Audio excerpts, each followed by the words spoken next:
right. Hello, everybody. Welcome to the Service Managers Customer Service Training. A little bit delayed on getting this out. I apologize. I've been working on some other things, but nevertheless, here it is. And so this won't take a long at all. The the technician training was a little bit longer than this one is for sure. Theirs was like 30, 35 minutes. This probably won't be, but maybe 10 or 15 minutes, maybe 20. So first, we're going to go through the introduction, servant leadership, what that is, service managers, tech relationship, service managers and customers, twin management, department suggestions, service manager duty to keep techs compliant and accountable, and then the conclusion. So, introduction, servant leadership. What is that? Servant leadership focuses on serving others. Now, you guys probably already know that definition. It's been around forever and a day, way before the internet came out. Servant leadership has been a thing. A lot of companies capitalize on that and they build their company around it. And some of them use it as a cliche. We like to think that we can build our management team around the concept of servant leadership, focusing on others and empowering team members. So that goes both ways for internal and external customers. I mentioned that again later on in the presentation. Understanding customers' needs, building strong relationships. You know, what is an internal customer? What is an external customer? And we talk about that a little bit later. Empathy versus sympathy, recognizing and understanding others' needs, providing appropriate support. There is a difference in sympathy and empathy. Empathy is putting yourself in a person's shoes and feeling what they are going through, you know, working with them towards a solution. Sympathy is simply feeling sorry for somebody, right? You can sincerely and genuinely have sympathy for somebody and heck, even cry with them, but that's not empathy. It's different. Empathy is literally putting yourself in that person's position and working through a solution with them to reach a suitable conclusion for them and for yourself or for the company. Further definition of servant leadership. Philosophy, it prioritizes team members and your team's well-being. It focuses on growth and development of the team. And some of the characteristics of servant leadership is leaders serve others before themselves. It fosters a collaborative environment and encourages team members to thrive. I'll talk about this a little bit later on. You'll see a bunch of slides about servant leadership. If you guys aren't making a conscious effort just to reach out and touch your guys for nothing, then you're probably not doing it the right way as a servant leader. You don't have to have a reason to call your guys to check up on them to see how they're doing, not to check up on a mistake they made, not to reprimand them or admonish them for a one-star review that they received or messing up something. You know, just reach out every now and then. Reach out to them, call them, say, "Hey, Troy, how you doing?"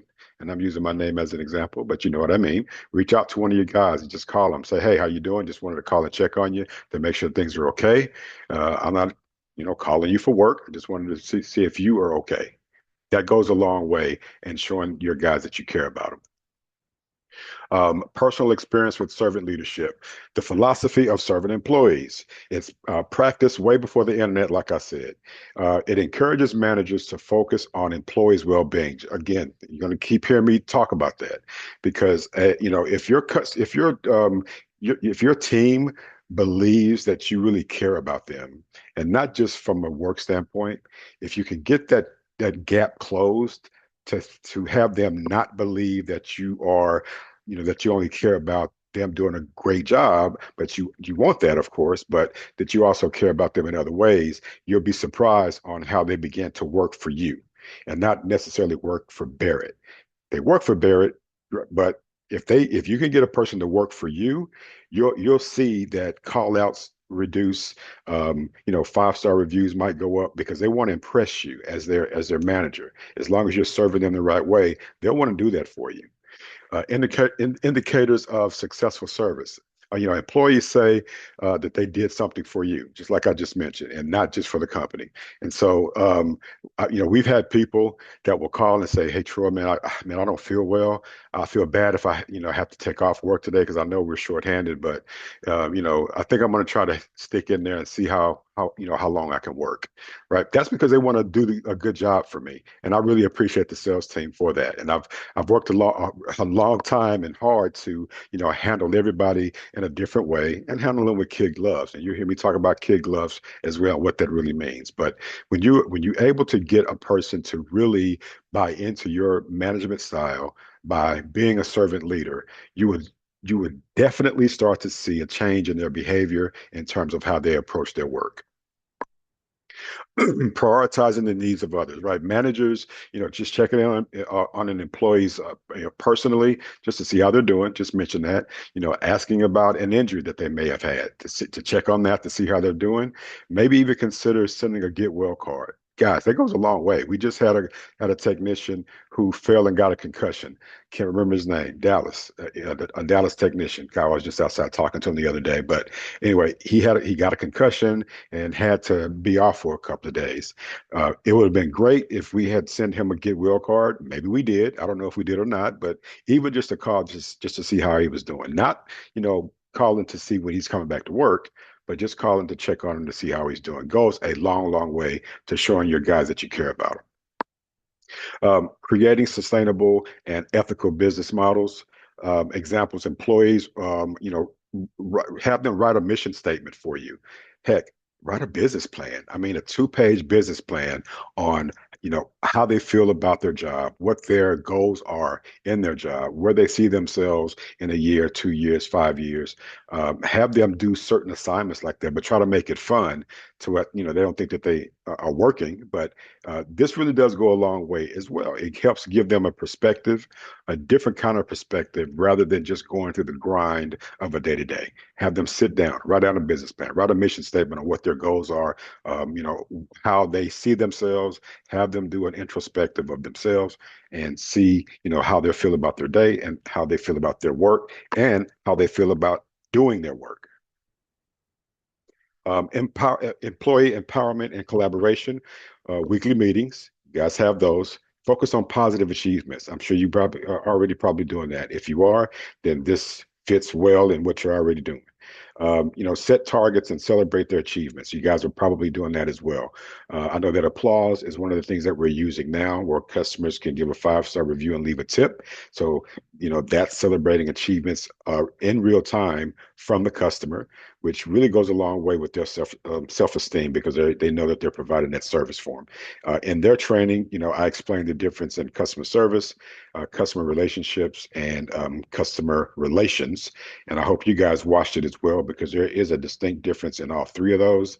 And the customer relationship part of it is what our jobs are. Next. Also, important of servant leadership and managing, having a manager-employee interaction. I always prioritize servant leadership and interaction with employees. When you hire new guys, get to know their personalities and what their goals are as well.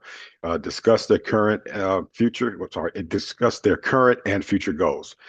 So an interview should not just be a canned interview where you're just getting information from them, first name, last name, date of birth, looking at a resume, where they used to work. Try to get to know your guys when you hire them. You'll be surprised on how much you learn by thinking outside of the box when doing an interview. Now, you're not supposed to ask personal questions, but if they open up to you, then that's fine. You can get some information from them and try to feel out what kind of a personality they have. Whenever I have an interview now, I've been doing this for so long, I tell people straight up, sir, ma'am, I don't like interviews, so we're going to have a conversation today. I want to get to know you.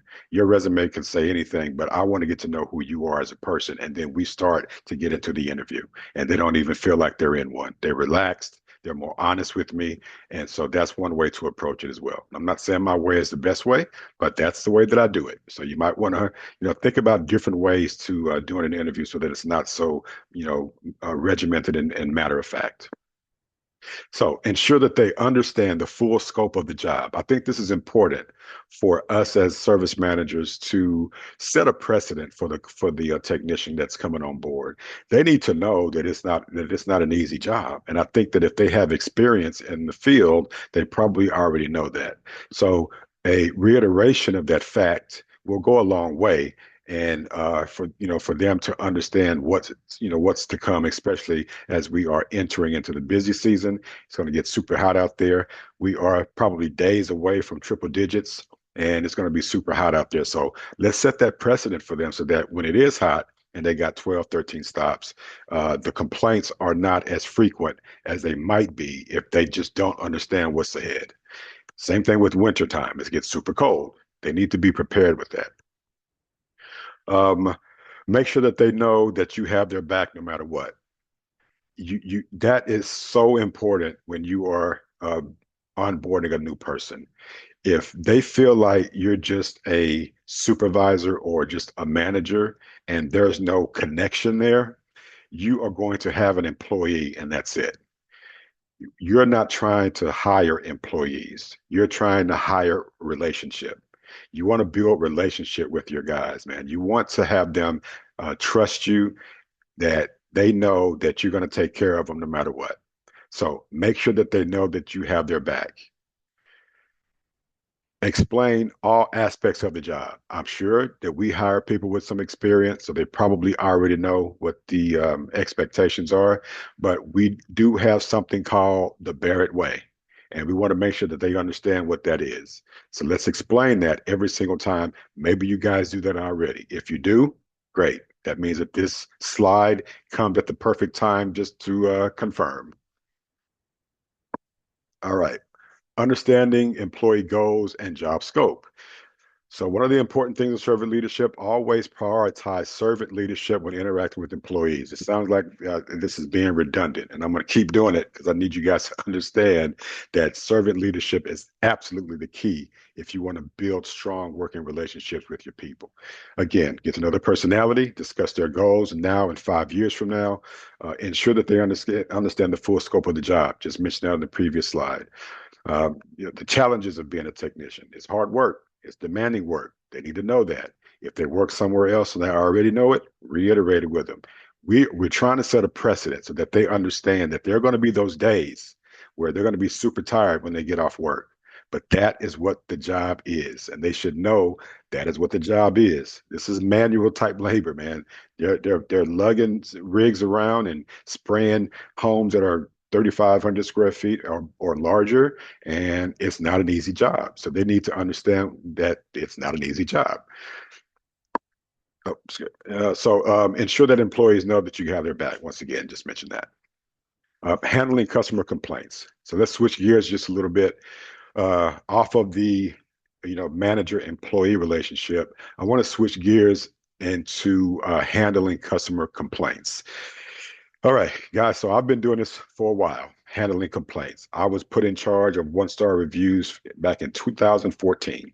I had the ability and the knack to save angry customers, very angry customers, in fact, and not only able to talk to them, satisfy them, find equal ground, but keep them from canceling and turn around and give us a 5-star review.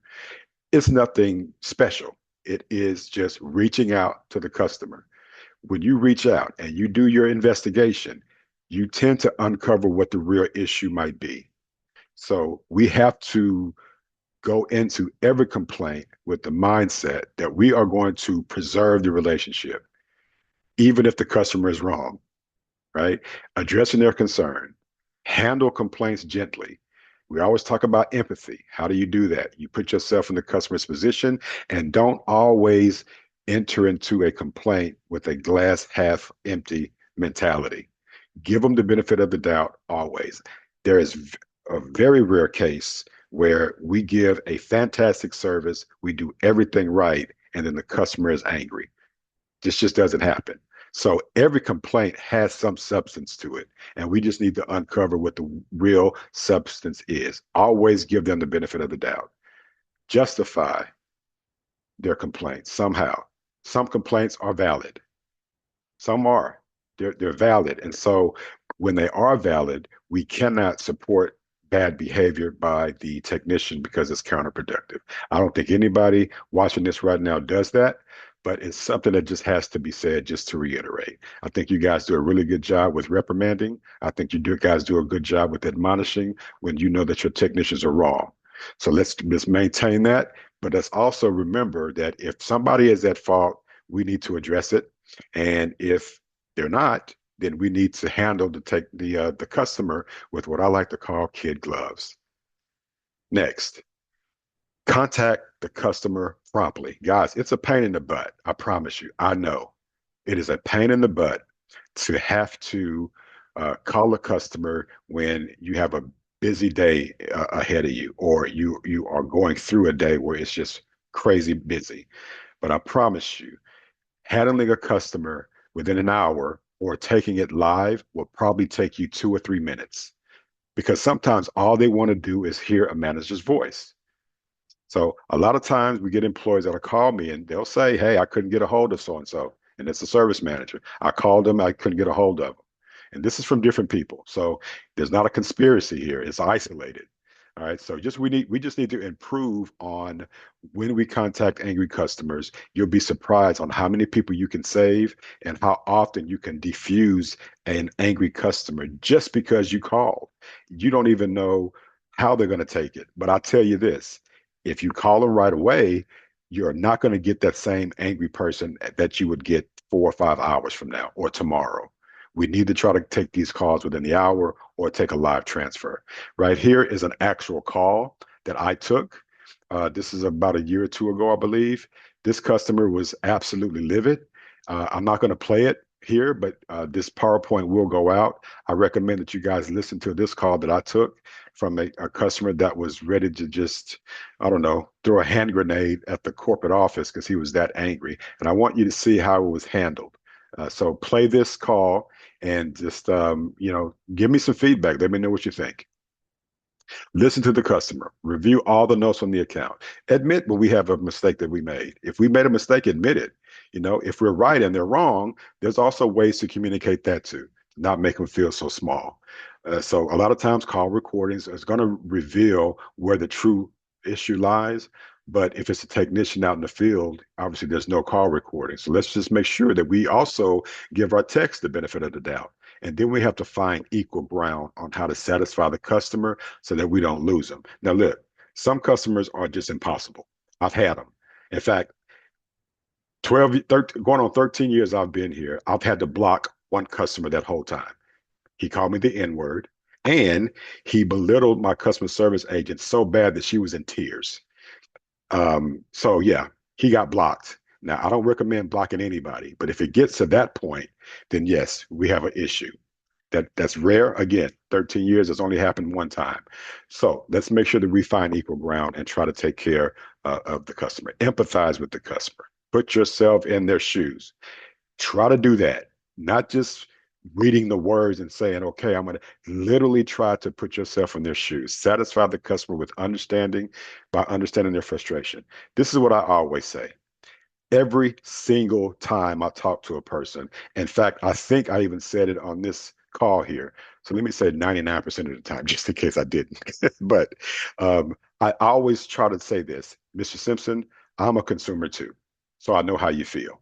When you say that, you separate yourself from Barrett Pest Control. Now, this person is talking to a human being who understands and empathizes with what they're going through because, you're right. This guy has to do business with other companies. He doesn't just work at Barrett and that's his life.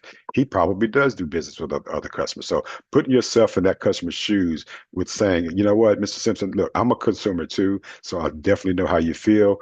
Let's figure out how we can make this right for you. How do you make things right? Let's offer a solution to correct the problem. Explain if their request is unrealistic, but do it with empathy. There's ways to do this too. If somebody says, you know what, the only way you can satisfy me is to give me a whole year of service for free. Look, we've done 6 months for free before because we absolutely dropped the ball on a deal one time. It was about 4 or 5 years ago, and we gave away 6 months of free service because we absolutely blew it.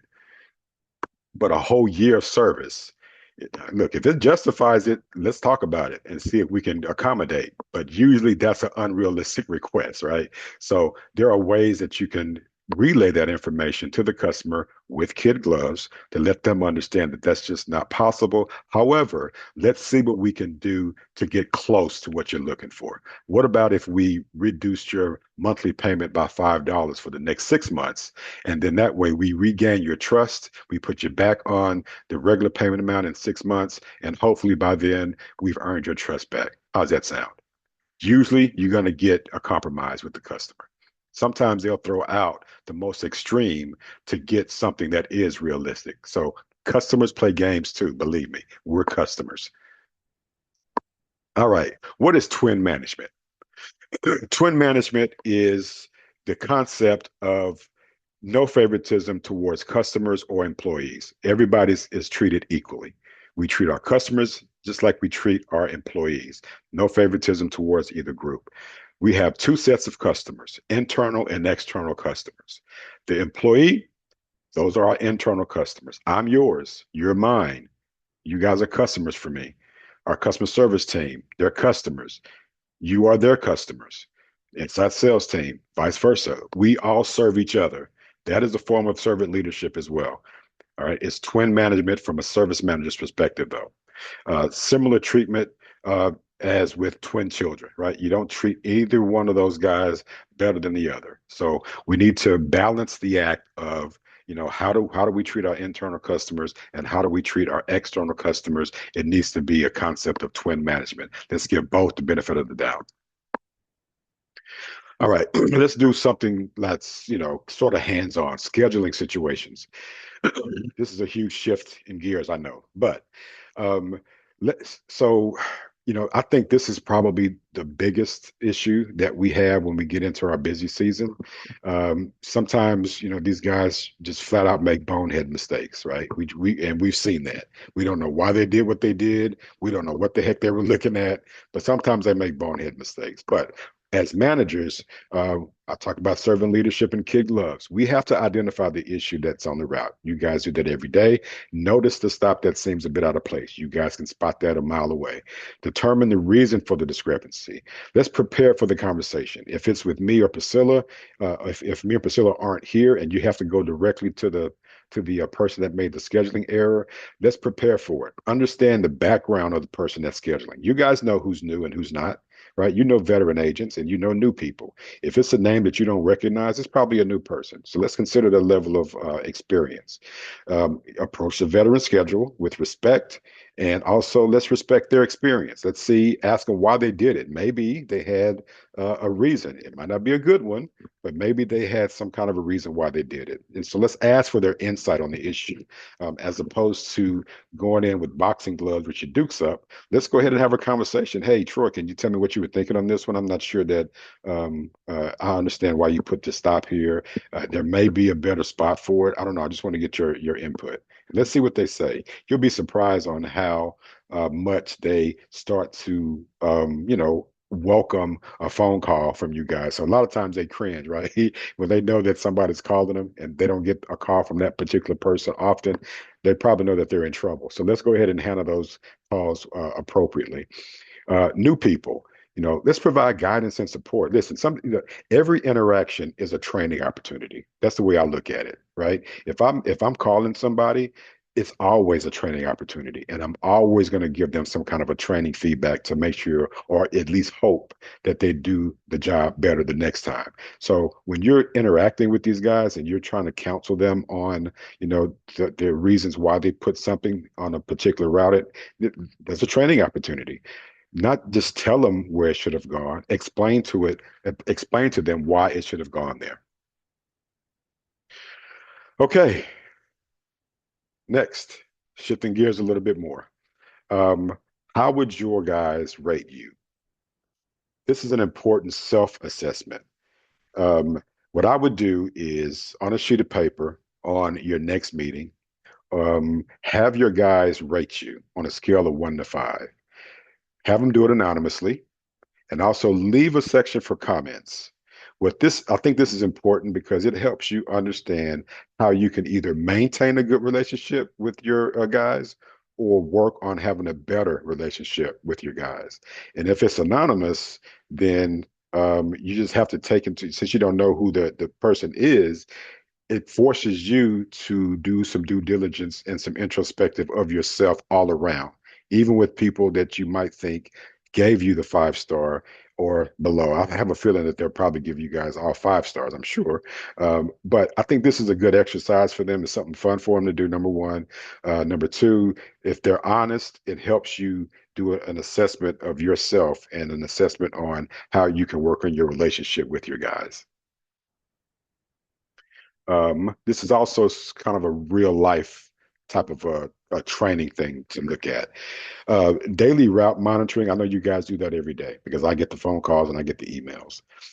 So continue, route monitoring. But how about being a little bit proactive, maybe? Maybe you guys are doing this, but if you're proactive when the tech is kind of running behind, you can call the check to see how they're doing. Just be proactive. You might catch a reschedule and prevent it.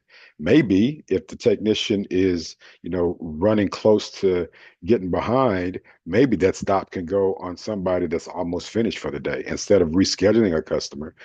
Usually reschedules on our part, on our end, if we initiate them, the customer's not going to be very happy, especially if they were expecting us, right? So instead of rescheduling the stop, let's see, be proactive, look around, let's see if somebody else is close or at least almost finished with their day, and perhaps we can move that stop to a different person.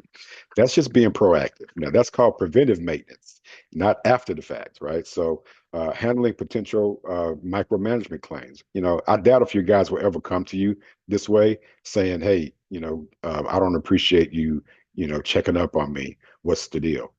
That probably will never happen. But if it does, it's easy to sort of explain that away, right? And that way is to say, no, no, no, I'm not micromanaging you. I just wanted to make sure that you're okay, to see if there's anything that I can offer to help you, with your data to get you home early. That's all. Something like that. All right. Now, spiffs. This is just some ideas. None of this is approved, just some stuff that I came up with. If, you guys like some of this stuff, run it by Steve and Nathan and see if they agree with it.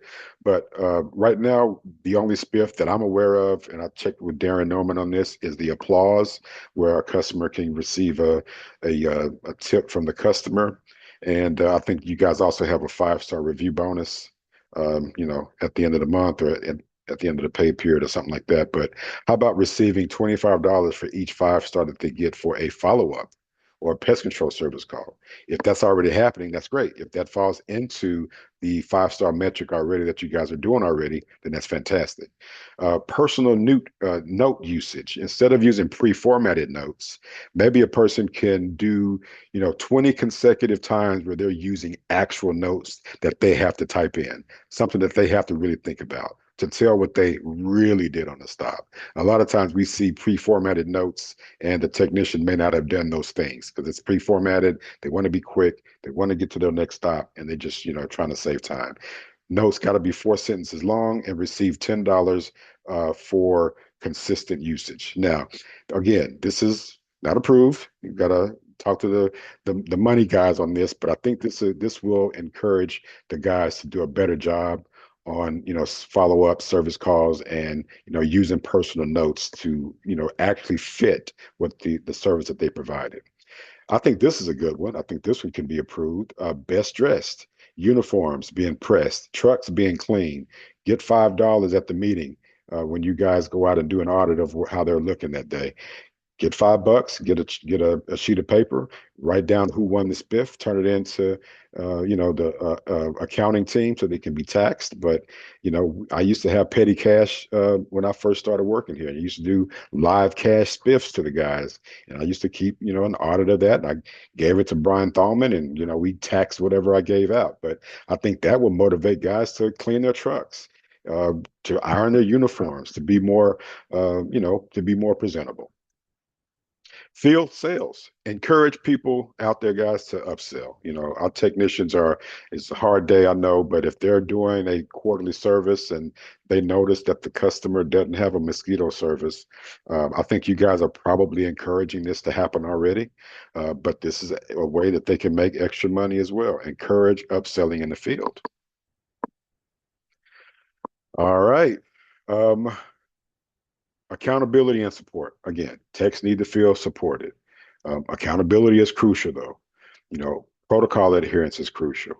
Making sure that they're following what our protocols are, and then making sure that we are monitoring their compliance to those protocols.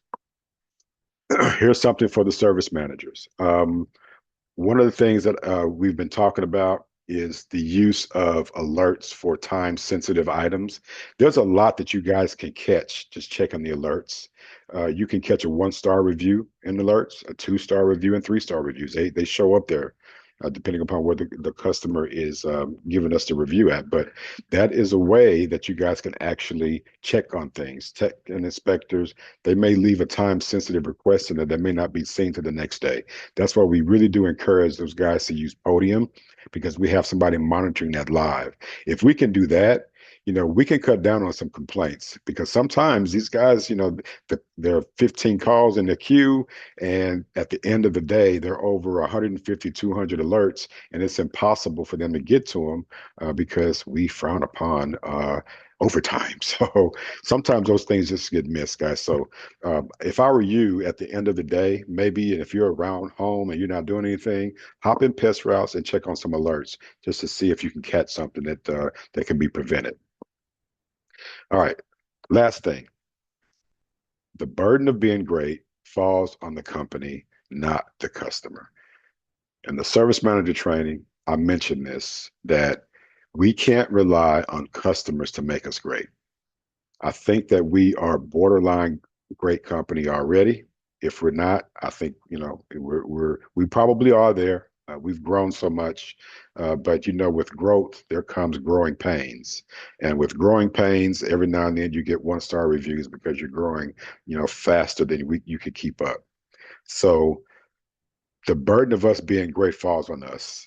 It falls on managers and how we manage our people, how we interact with our people, how we are true servant leaders to our guys, putting them before yourself, making sure they have what they need, checking on them from time to time, just because, not because you're checking on their production, but just because you truly want to build a relationship with them so that they no longer work for Barrett, but they work for you. Um, so with that, guys, I appreciate you taking some time out to look at this. If you guys need me for anything, please, just reach out and call me. I'm available for you. I'm available to you. I have about 8 chapters of customer service things. I have a book right now that's differentiates the difference in customer service, customer relationship, and customer relations. I have bucked the system, admittedly, with customer service. I don't believe in it. I think that great customer service is paid for, and great customer relationship is something that they don't expect, and it is the thing that creates customer loyalty. So if you take anything away from this, understand that our job is customer relationship, building a relationship with our customers internally and externally, you building a relationship with your guys, you building a relationship with the CSRs, the inside sales team, me, Steve, Nathan. I mean, I think we have a good family unit at this company, but it needs to be said, though. The words need to be spoken, that our job is customer relationship. It is empathy. It is servant leadership. And it is going above and beyond and thinking outside the box. That is what's going to make us a great company. So with that, thank you guys for listening and watching. I appreciate you. Have a good one.